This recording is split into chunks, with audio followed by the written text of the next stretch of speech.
According to ICAO Annex 17, that's the International Civil Aviation Organization's guidelines, anything provided inside that secure, sterile area, it's assumed safe, it's cleared. So passengers who are already screened aren't supposed to be, re-interrogated about stuff they get in there, not unless there's a really clear, verifiable reason to do so.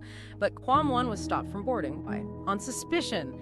Suspicion the flask had alcohol. And that suspicion, that initial moment, that's really the linchpin here, isn't it? Because the Nigerian Civil Aviation Authority, the NCAA, they actually confirmed later that this suspicion, totally unverified.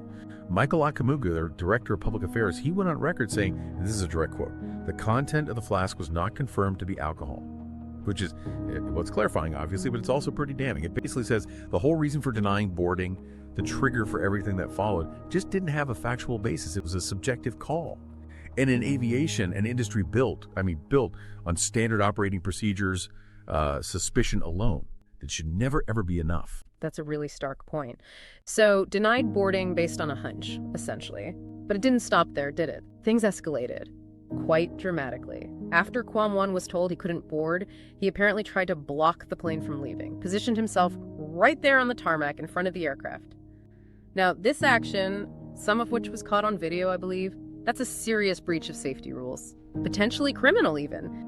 Global aviation laws, local rules, they're crystal clear. Interfering with airport ops, trying to stop a plane from taxiing, that's moving on the ground. It's a punishable offense, no question. And while there wasn't clear video, apparently, of the alleged physical assault on a staff member, that act of trying to block the plane, that's verifiable, and it's really serious infraction. Yeah, as we step back and look at the bigger picture here, Kwam1's actions on the tarmac, well, they highlight something fundamental about aviation safety. Passengers, no matter how provoked they might feel, are just not allowed to disrupt operational safety, not anyway. The safety of the flight, the airport, everyone involved, that it has to come first, it's non-negotiable.